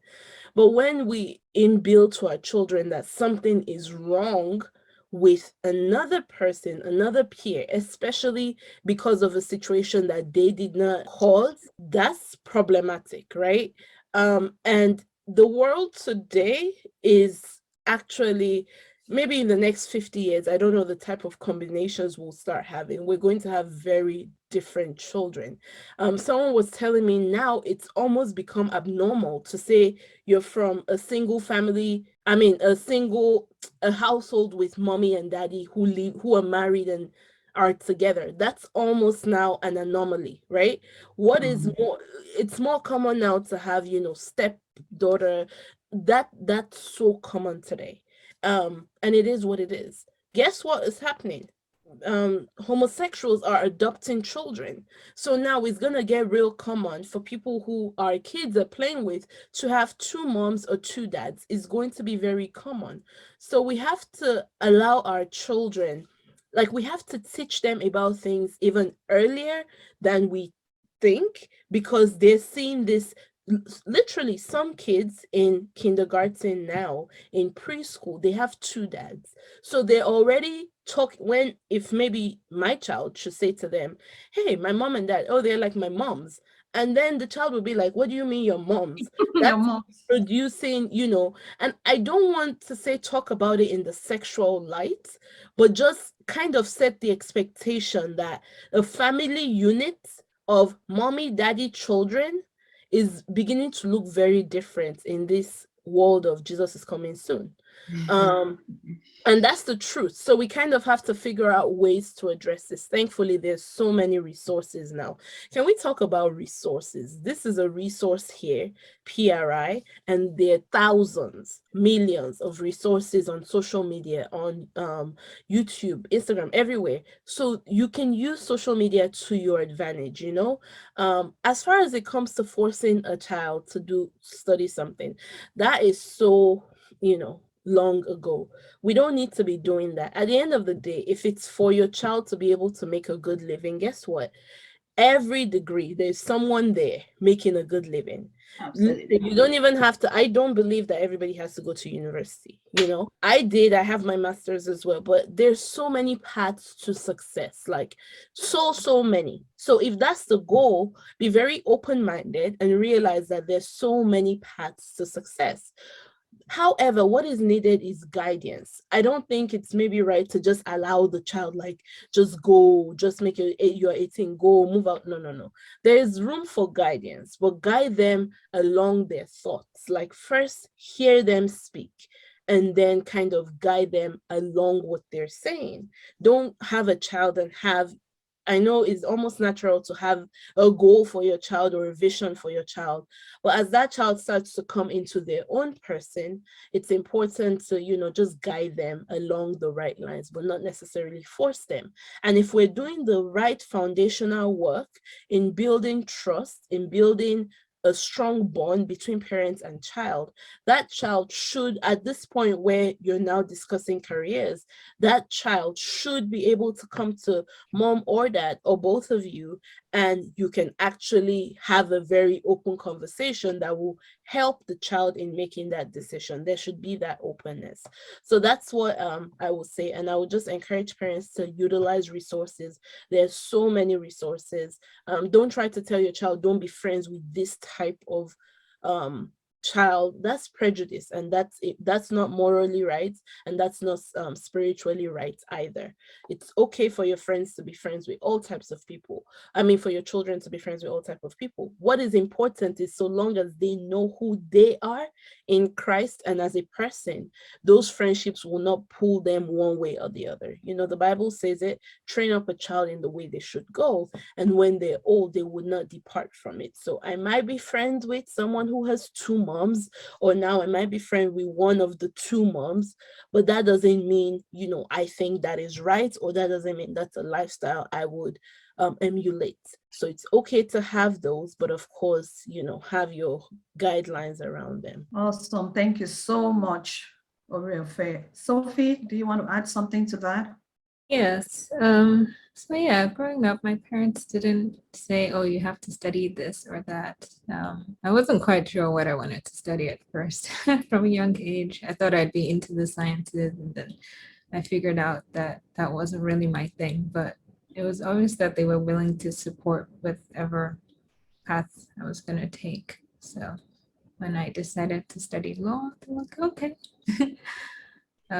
Yeah, of course, some other people were like, I'm sure that's the right path for you, but my parents were always supportive throughout school. Thank you so much. And so I hope we heard that they were always supportive of whatever path she wanted to follow. And that doesn't mean that we don't guide our children, but it means we don't box them into something. We, like Ayo said, talk. If a child wants to do this, talk about it. Like, I know my son wanted to be a scientist at first, and then you know, and eventually ended up in, you know, the industry that he is in now, risk management, you know. And my daughter wanted to be, first of all, she was sure she wanted to be a doctor.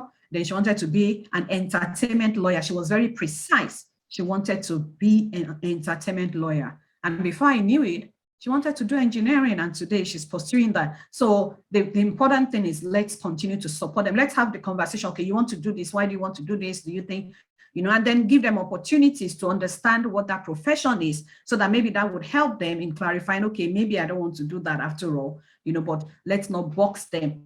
So we're gradually wrapping up. I have one more question before we throw it open for questions. And this question can go either way.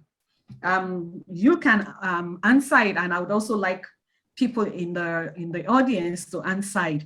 Do we think parents feel pressured too? Do parents feel pressured, or do parents get pressured? If From their we think kids. so, from their kids, yes. How? If you think so, how? I think pressure comes from both ways. Some parents, I think even with kids being pressured, they pressure their parents, and vice versa. Parents being pressured, parents pressure their kids. There's a common example of kids that want to use like technology where their parents are not necessarily ready to use for them to use it, and they, you keep asking, I need it, I want it. I want an Xbox. I want this for Christmas. And there's sometimes that you just be like, look, just have it. Like, I can't, I'm tired. Like, it's not going to kill you. It's not going to kill me either. So yeah, definitely. I think, parents do get pressured from children, but I think, I don't know. This is my personal thought. I think it shouldn't happen that way, because the parents should have the authority to guide the children. The Bible says that parents teach your children, not the other way. It didn't say children teach your parents or direct your parents. But there's a level of authority there already as parents. So, when there's pressure coming from the children, I think there's something to be checked there. Yes, children should have freedom and should have, have that communication. But they should also know their limits. Like, look, I'm under somebody. I'm in my parents' house. There's some things that should not go, because there is that level of authority there. So yeah, I think in this day and age, parents are becoming more liberal, and I think personally more liberal than they should, because, like I said, there's a level, there's a authority, there's a hierarchy that needs to happen as parents. Yeah. It's that balance that I personally don't understand, so I can't really comment much about, but yeah, it does happen. I think so too. Of course, it depends on the type of kid you have, I guess. We know little kids sometimes want stuff that they can't have, so of course they try to pressure on their parents to get them certain things. How would you advise a parent to manage that if their kid is pressuring them for something? I don't know, really. I mean, every household is different. So I feel like the parent still, as long as you're under their roof, they still have authority over you. So yeah. Let me do what works for you. Let me chime in there a little. I think it's good to back to communication. Communication is very crucial. So if, for example, a child is saying, I want a cell phone, I want a cell phone. One of my aunties does this with her children. They are in JS2 and JS1. No, JS3 and JS1. And she tells them, you're not going to have a phone because of XYZZZ. She gives the reason. This is the alternative. Here is my phone. My phone is your phone. Whatever you want to do, you want to text your friend, you take my phone and do it. That's the control. So of course, when they were over here for the summer, they got us big cousins to step in and talk to their mom. And we're talking with her and we're like, maybe they can have phones. But she explained her reasons and she was very firm on her reasoning. And that worked. So, and there's still love there. She doesn't punish them for, oh, why did you tell your big cousins to come and talk to me? No, it's very welcoming. Like, that should happen. I can only share my opinion. And, it's okay for parents to be stoic on a point that they feel strongly about, but just communicate that to your child and don't get upset if the child tries to figure ways around it. Remember that the children's mind is very daring, like they're trying to see how they can push the limits. That's normal. So that's not really a punishable thing from the child's point. Is just keep explaining in love and in sternness where necessary. Another thing I will say is, as parents, let's remember, like, nobody likes being around bad kids, like even as adults. So if you're taking a very laissez-faire approach to parenting and you're just spoiling your child, tomorrow they're going to go in the world and they're going to feel so entitled. And that's kind of, we're not going to talk about politics, but think of Trump. It was that entitlement. like, I deserve this. This is my rights. This is my this. You know, they're going to feel that way, and people don't really like that from people. So think about your children, not just in your house. Think about how you want them to be when they are pushed out to the world, right? So also try to read that book and understand your child's temperament. And if the child is pressuring you as a parent, you can say, listen, Tommy, I'm not going to let you take piano lessons right now because we do not have the funds for it. So you keep praying that mommy and daddy get the funds for it. And once we do, we will sign you up for it. So you don't need to keep bothering me. I know you want it. I want it for you as well. It's okay to be vulnerable with our children. So when they ask for something, just give them the reason why that thing is not happening, good or bad. Hey, you're not going to have a phone because I don't think you need to have that at this age. It will be too much of a distraction for you. Say your points in love sternly and say, listen, that's the end of this conversation. We can address it in another little while. Of course, they're not going to wait that long. They bring it up again, but just reassert your point in love. Thank you so much. Go ahead, Aya. I just wanted to say something about, parents being vulnerable in front of children. I think you've mentioned it before, and I think that's actually important. Yeah, it's okay to let your children know your struggles, obviously to a certain limit. So, but it shows that you're a human being.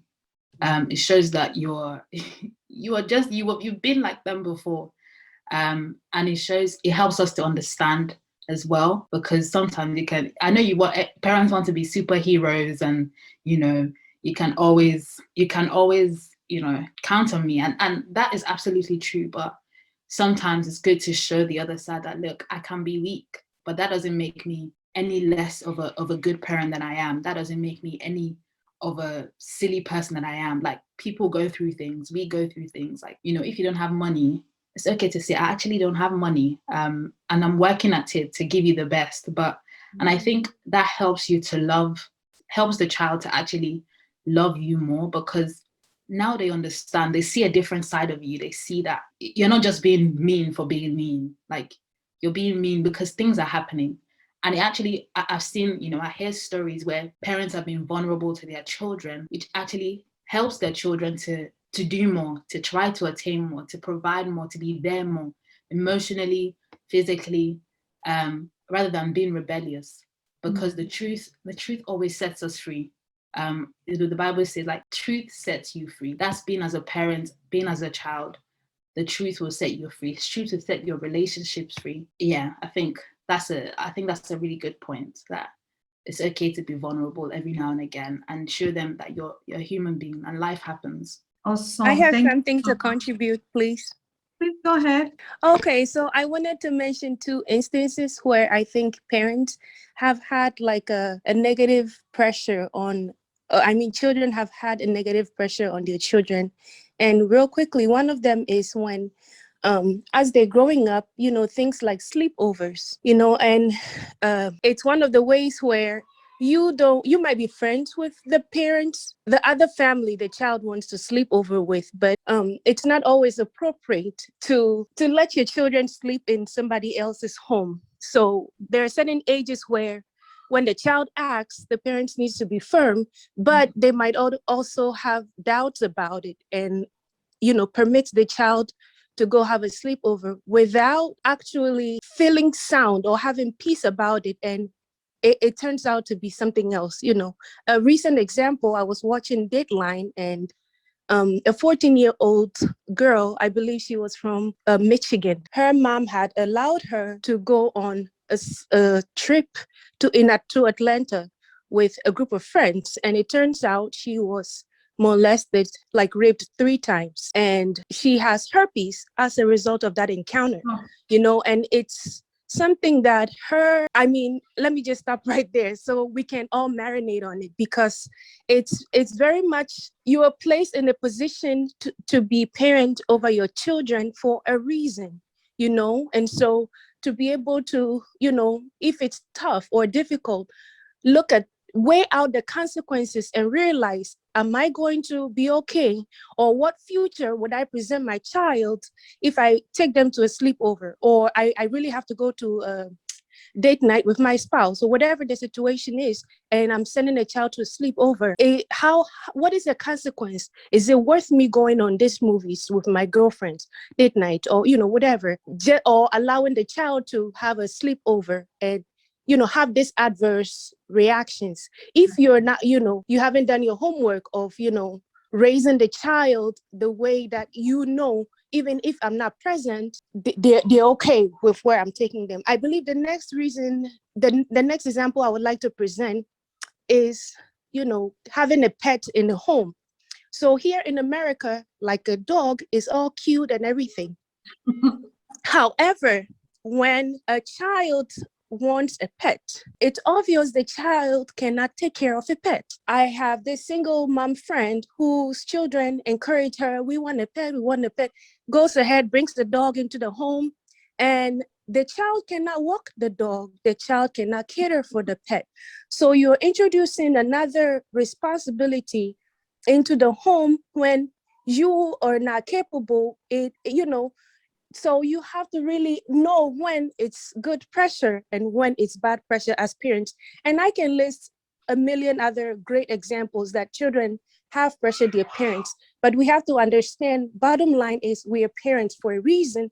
And, coming from a place of love is always best. And I agree with all the other speakers. Thank you. Thank you so much. And she's absolutely right. I think one of the real hard things for parents is this sleepover thing, and it comes to you doing your due diligence. We are not advocating here a yes or a no, but if you're going to do it, please make sure that you do your due diligence, you research that family.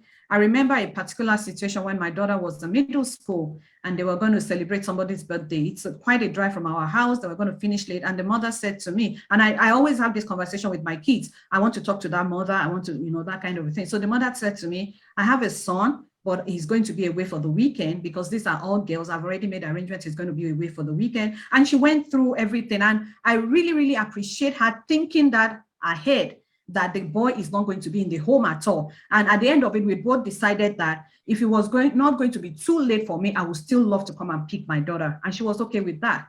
Now, I'm not advocating either way, but we're saying, like Symphony has rightly shared with us, please make sure that you have done your due diligence, you have researched the other family, because that parent whose child got raped is going to blame themselves for the rest of their lives. She's not going, that parent will blame themselves. If they're like me, they're going to blame themselves for the rest of their lives for letting that happen on their watch. So you really have to be careful that you know all the stories, you know all the details about where your child is going and everything, and that you're going to be comfortable to live with the consequences. I wanted to say something with that. And you rightly said it, doing your due diligence. But I also want to come from a faith perspective as well, because there's only so much man can do. The Bible says, if a man watch it without, I'm not saying, I'm paraphrasing here, like, if we watch without God, we watch in vain. God knows all. Like, we can do all our checks, we can do everything checks out, and unfortunately, bad things happen in this world. But there's one person that knows all things in this world, that, the Bible says that he gave us the Holy Spirit to guide us in all things. When we talk about spirit of discernment, spirit of wisdom, that intuition that maybe not today, it's not necessarily a bad thing. It's, she's probably best friends with the person she's going to go with, but the Holy Spirit is like, not today, because he knows all things. He knows that on that day something is going to happen on the road, X, Y, and Z, but we don't know. And that's where the Holy Spirit comes in. And as parents, having that deep and intimate relationship with God concerning your children, always committing them into God's hands. Like, a lot of us say that the prayer of a mother beats nothing. Like, literally, mothers, I feel like mothers do a lot of praying for their children, because only God can save us. We can try all our best, but if God is not involved, a lot of times it fails. I'm actually devastated to hear that story of the sleepover, but I believe in a God that always watches out for us. If we commit our children into his hands, all the time, every day, every moment of their waking, of their sleeping. He will direct us and lead us in every action that we need to take, even the smallest, the minutest of details. Like, I've even heard people talk about, like, on one day they had to change the child's dress. And because they changed the child's dress, that child was not kidnapped. So like, is it like the smallest thing, a child wearing a dress? Like, who would have thought that that day, you know, a child would be mistaken just because of what they wore? So yeah, I think that's a very, very, very big part of parenting, that God factor as well. I actually really thank you for saying that, Ayamide, because me too, I kind of got to check, like, address it, but I didn't really know how to. I was going to say something along those lines. And Bola, when you said do your due diligence, that is good. But the truth is that if we start reading stories on rape today, by the day we die, we will still be reading stories on rape. They're endless, and the minds of bad people operate everywhere, you know, outside of a sleepover, inside of a sleepover. So I know that some rooms, it's like, okay, if there's a chance for harm here, we'll completely exit out. But that could also happen in another setting.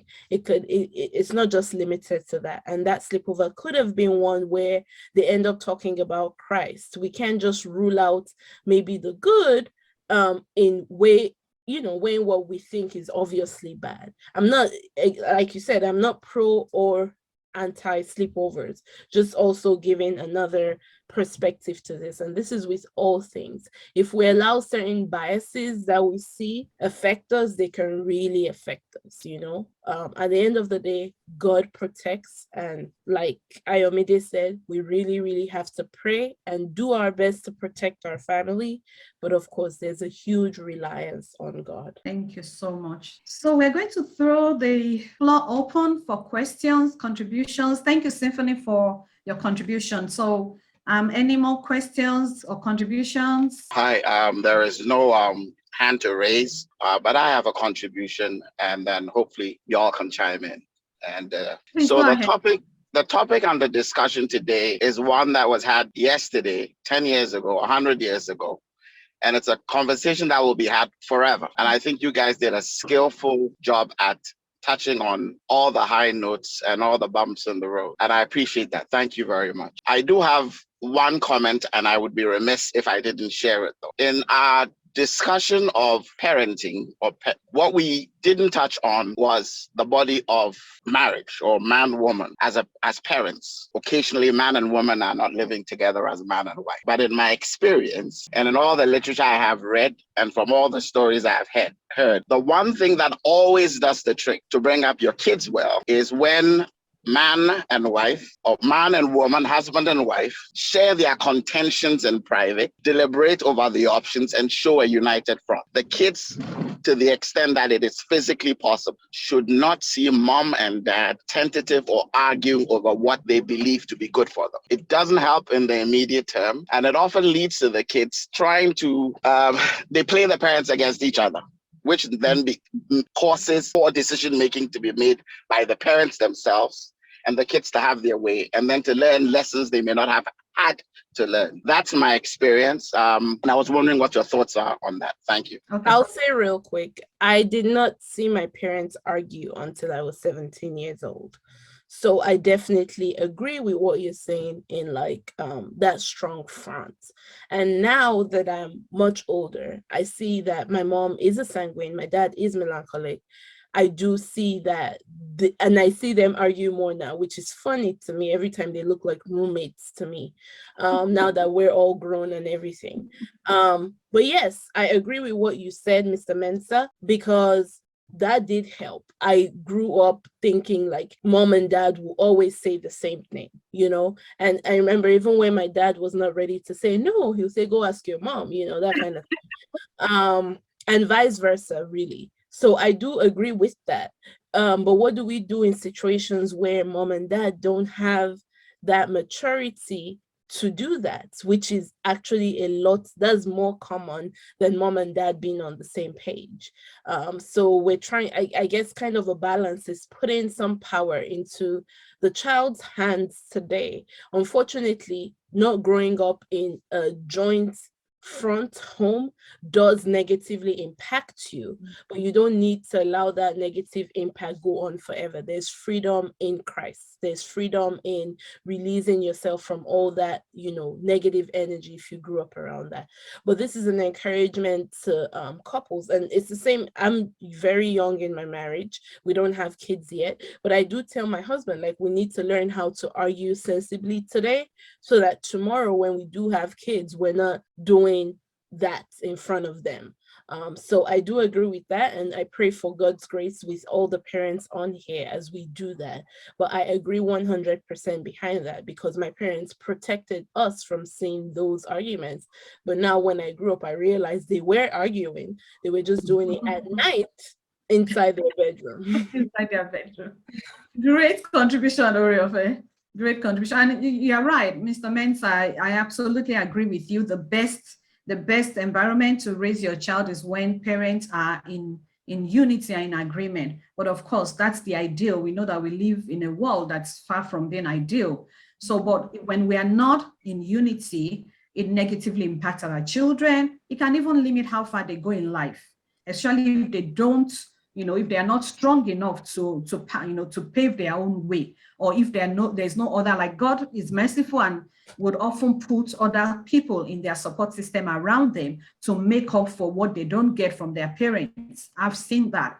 I work with a lot of families and parents, and I've seen God step in for them. But the ideal situation, parents, is for us to be in one accord. Let's iron our dirty linen, or let's hang our dirty linen inside. Let's not hang them out. There's no way you won't fight. There's no way you won't argue. There's no way you won't disagree. But don't do it in front of the children. Don't do it in a way that would even harm them mentally and emotionally.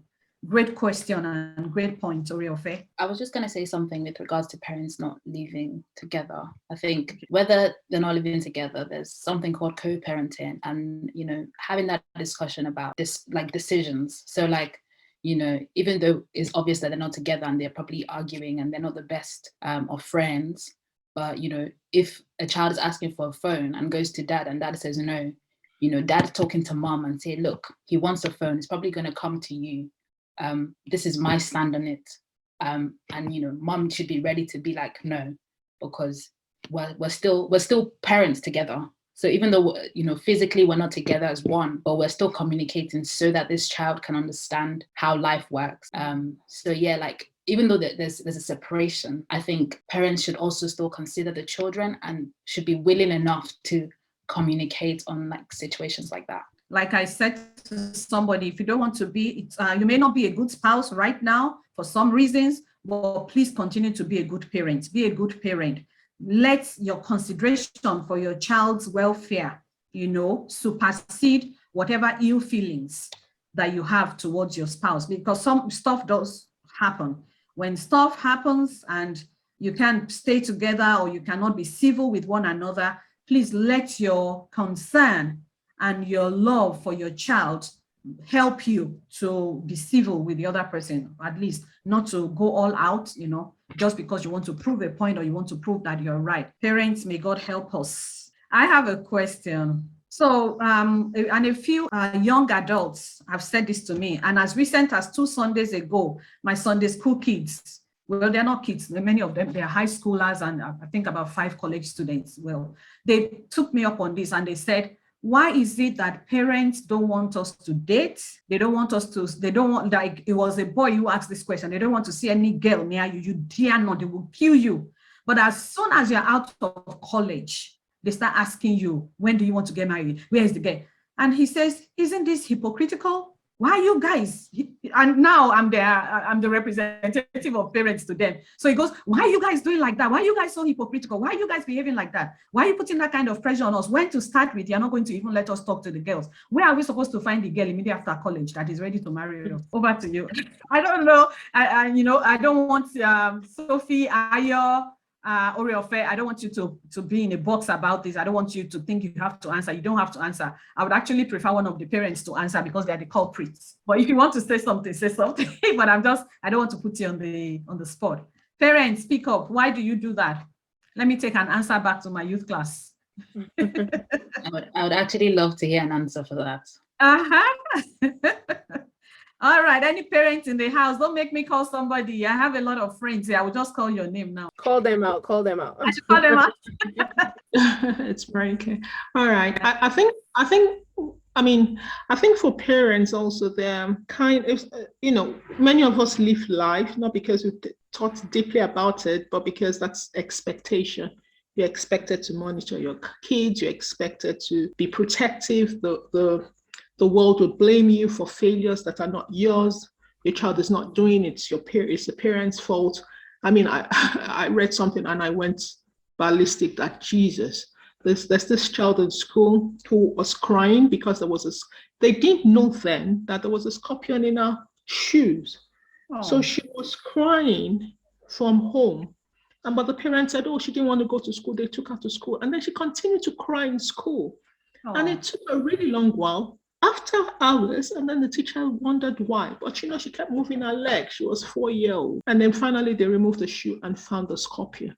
And who's to blame? Of course, it was the mother, because she didn't check the shoe before she put the child's leg. And I went, Jesus, who checks the shoe every day of her life? But this is the pressure parents feel. Every single failure. It's the scorpion in the shoe, it's the hole in the socks. You are. So that's when many people fall to that pressure. Not everybody cannot fall. Then they transfer it in guarding their children.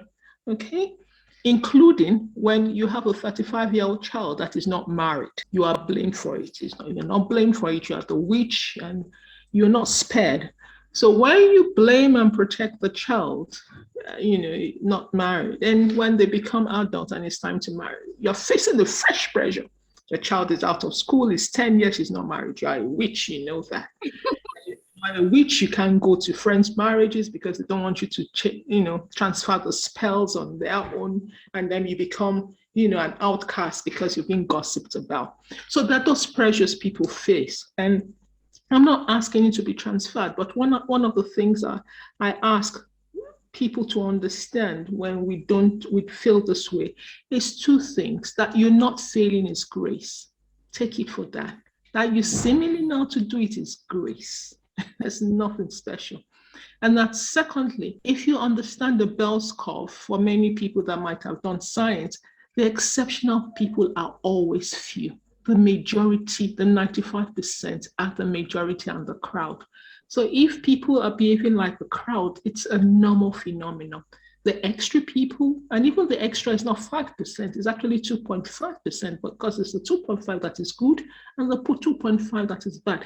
So for you to fall into a 2.5 that is doing well, it's grace, and you just need to extend the hand of fellowship to those that are not doing well. So yes, I think maybe once we as kids also start to understand why our parents behave that way, we probably do a lot more of laughing and smiling rather than reacting unsupportive of them. Those are my words. Thank you. Thank you so much, Renike. God bless you. So we're at the top of the hour. I'm going to ask for closing thoughts from our panelists. You have all done great. I'm amazed. I'm excited. I love your passion. Oh my God, I wish we could just continue, but I'm just going to give you 30 seconds. I know Oriole Fair will take more than 30 seconds. Let me start then. Okay. May I contribute on the last question? I'm so sorry. Go ahead. Okay, so I wanted to mention that education is an investment. Education is expensive. Being in college can be extremely stressful. So like from a parent's perspective, not an old parent, but I would like to mention that some people's education are paid for by their parents, or regardless, it's being paid for. And being married, in quotations, and acquiring a high degree education, it's difficult. And so I think for parents not allowing their children to date or things of that nature while they're in school, some of the reason is for them to stay focused and excel the best they can be, because it's challenging when you combine having to deal with, girlfriend, boyfriend situation, and thinking on exams and things that, it has deadlines. You really need to focus. That's my contribution. Thank you. Thank you. I really like the fact that we talked about knowing in levels. That's something that we need as parents, or as a parent, I have come to appreciate that you don't know everything at first. And so if we give ourselves the grace that maybe the older you become, the wiser you are, the better as a parent you can be, and the better decisions you can make, then we'll give each other the grace. Our children will be able to appreciate that we're getting better with the years. We also will appreciate what our children are going through. I think that is really what I have seen so far, even with myself and maybe with a few other people, because like you said, if you do something with your first child, your second child might be better, your third child will be different, but we are knowing in parts, and that's how we're growing. So that's something that I just want to take away, that give myself or my children grace, understanding, and that love. And at the end of the day, whatever mistakes that you have made in the past, own up to it, and then move on to continue to love each other and just do the best that you can for every situation that we're in. Thank you. Thank you so much. All right, closing thoughts. I was just going to say thank you so much for having me on the panel to talk. It's been good to hear from other people and just get different perspectives on pressures, like generally. And like I've said before, communication is key to any beautiful relationship. It's never going to be rosy. It doesn't have to be like the best. But as long as you keep communicating in whatever form or manner that is, it goes a long way. It goes a longer way than we think. So yeah, let's keep communicating as parents, as friends. Use the resources. I think it's a beautiful resource that we have here, PRI. Let's use it. God bless us all. Thank you so much, Ayo. Yeah, it's been a good session. Thanks for inviting me. Yeah, it was great to hear from the other panelists as well. Thank you. It was nice to have you. Thank you for your contributions. Thank you, Auntie Bola, for having me here. Thank you, everyone, for tuning in. You can always count on me for these. And I hope that some of the things I shared has been able to help one or two people here. In conclusion to everything we're saying, it's all rumbled together. Parenting, peer pressure, all of that. Life, navigation, it's a cycle. So, but parents really have that power. You stand in the gap, and how you raise your child really, it plays a huge role in their lives. So we really want to take cognizance of that, understand how we were raised, what helped us, what do we want to repeat, what do we not want to repeat, such that we can raise good children for society and for their future relationships. And for younger people on here, peer pressure is it's every day. You have what it takes to not be pressured negatively, and that really borders on knowing your stand in Christ. Jesus is there every time for you to rely on. So get in your word, read the Bible, know a few scriptures. It's so convenient these days. Just Google scriptures for youth. And then I'm sure that one that says, don't let anybody, what's that scripture for youth? Despise your youth. Yes, don't let anybody think lowly of you because you're youth. There's a scripture like that in the Bible. I'll see if I can quickly find it and put it in the chat. But thank you all for joining. God bless you and have a great rest of your weekend. Thank you so much. I want to thank everybody, for being here. I know that you have gleaned a lot. We continue to pray that whatever you have gained here would be a blessing to your family, and you can go ahead and use it to be a blessing to other families. We thank you once again for being here with us. God bless you. Enjoy the rest of your weekend, and we will see you on our next program. God bless you. Bye.